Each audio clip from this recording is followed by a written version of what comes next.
Es por eso que estamos en comunicación con la directora de la licenciatura en Medio Ambiente y Energías Renovables de la UES 21, Carolina Ulla. Porque indudablemente esta pandemia, si no estoy equivocado, tiene mucho que ver con el medio ambiente. Carolina, contextualizanos un poco esto que significa no solo en Argentina, sino en el mundo. Bueno, Gustavo, la verdad que como bien decís, muchas veces no tomamos dimensión que este tipo de pandemias tienen que ver muchísimo con la salud del planeta, ¿no? O sea, esto de vincular la salud humana con la salud del planeta, ¿sí? Hoy los científicos, digamos, han trabajado a lo largo del tiempo para decirnos, lamentablemente, que hay una relación, un vínculo estrecho entre la salud del planeta y la salud de la humanidad. Y a medida que nosotros nos encargamos de degradar la salud del planeta, este tipo de pandemias se van a ir replicando en el tiempo y cada vez van a ser más seguidas y más prolongadas y probablemente con este efecto expansivo a nivel global, ¿no? Las causas tienen mucho que ver con esto, ¿no? De pensar la pérdida del hábitat, ¿no? La creación de entornos naturales, ¿no? El crecimiento exponencial del comercio de especies salvajes, como así también la gran tasa de la pérdida de la biodiversidad, incluido la deforestación en el mundo, ¿verdad? Entonces, a medida que nosotros vamos a ir, digamos, destruyendo diariamente el planeta, vamos a encontrarnos cada vez más con este tipo de pandemias, lamentablemente. Sí, efectivamente es así, porque vemos que esto es algo que se extiende, a pesar de todas las conferencias internacionales que se han venido realizando, los acuerdos sobre el mundo. Este acuerdo, por ejemplo, tan importante, al cual no adhirió nada más y nada menos que Estados Unidos, que estaba destinado precisamente a eso, a preservar el planeta. Pero nosotros lo vemos, no vayamos muy lejos, lo vemos aquí en Córdoba, donde casi ya no quedan bosques nativos. Y uno dice, pero ¿qué tiene que ver eso? Tiene que ver y mucho la deforestación del Amazonas, los incendios que se produjeron allí, los incendios que se produjeron en el Mato Grosso. Allí está prácticamente el 20% del oxígeno del mundo sale del Amazonas. Y sin embargo la seguimos destruyendo, ¿para qué? Para que avancen los campos de ganadería o de soja, ¿no?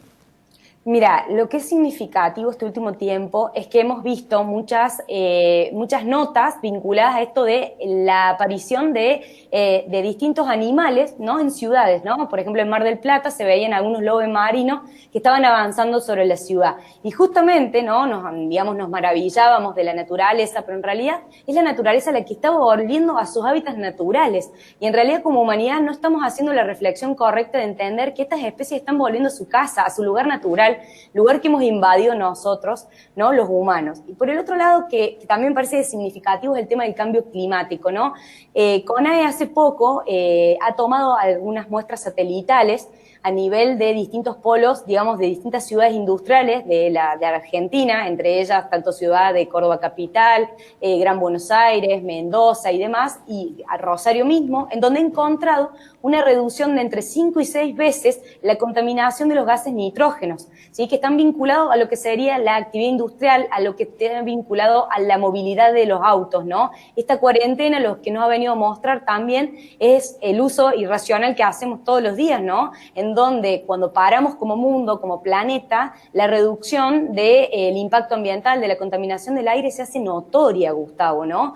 Entonces me parece que nos implica algún tipo de reflexión e incluso decirte que también a veces estas imágenes son también distorsionadas en el sentido que en el análisis decimos, che, el planeta está más limpio, sí, efectivamente, pero eso no quiere decirnos que estemos hablando de un aire puro, que sea limpio no quiere decir que sea puro, ¿no? Y en cuanto a las emisiones CO2, hoy nos encontramos todos en casa, ¿no?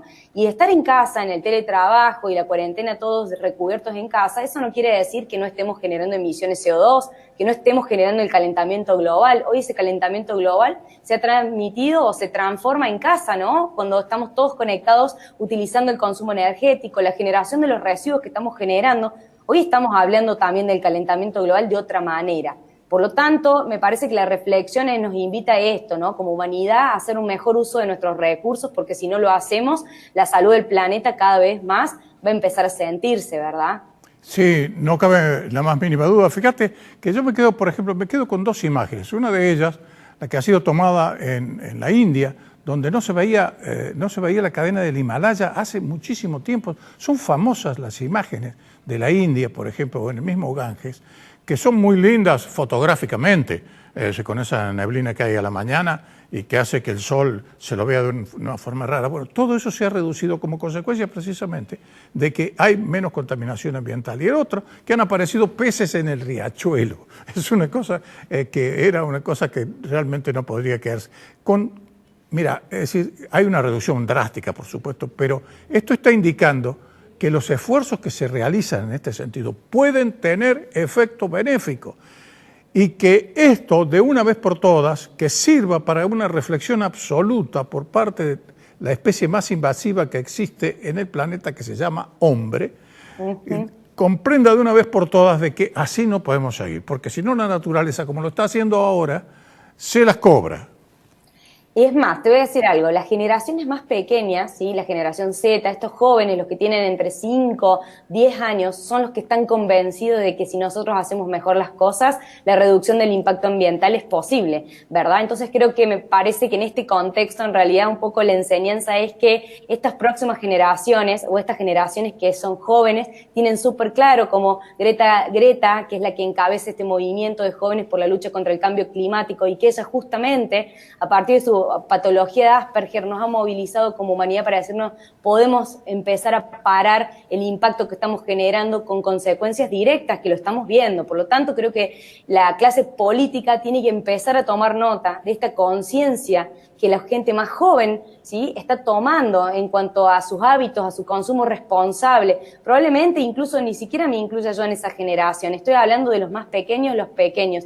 Y si estos políticos y estas políticas públicas, el derecho, si no empiezan a ayornarse a estas necesidades y demandas de la juventud, efectivamente van a estar en grandes problemas quienes ejecuten o gestionen los problemas ambientales del futuro, como va a ser el cambio climático.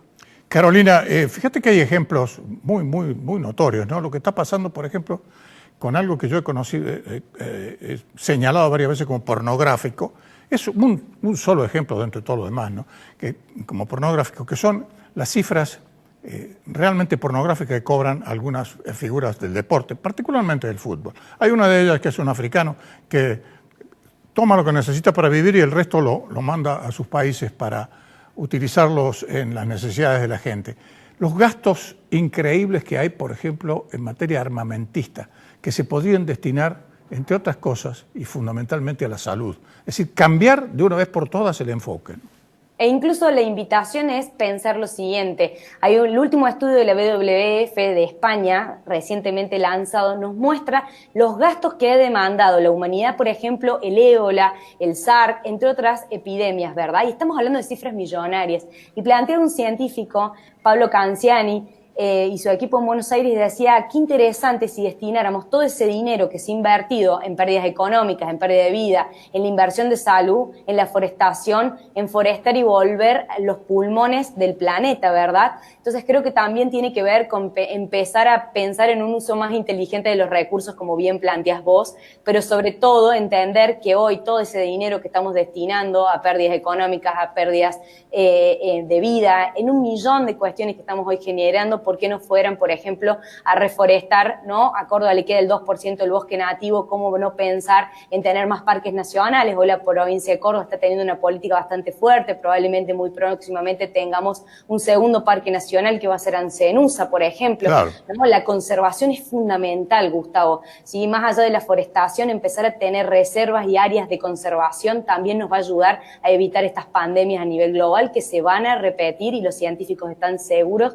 de que así como tenemos hoy el coronavirus, probablemente dentro de un tiempo tengamos otra pandemia de estas características. Ojalá que no sea así, que se tome conciencia y que esta pandemia sirva realmente para algo, porque se está cobrando muchísimas vidas, pero podría cobrarse muchísimas más, y a lo mejor si ocurre otro hecho similar, ya directamente no sabía cómo enfrentarlo, porque el mundo paralizado una vez es algo inédito en toda la historia de la humanidad, una cosa como la que está sucediendo, porque ha habido otras epidemias en otras épocas pretéritas, pero una situación como esta en el mundo, en esa carrera enloquecida, un parate de esta característica, yo no creo que pueda volver a repetirse sin un efecto realmente catastrófico. Como siempre, Carolina, estamos abiertos a un diálogo amplio y podríamos tener una serie de programas a lo largo del año en todo esto y no terminaríamos nunca con todo el material que hay. Muchas gracias por tu participación en Córdoba al Mundo.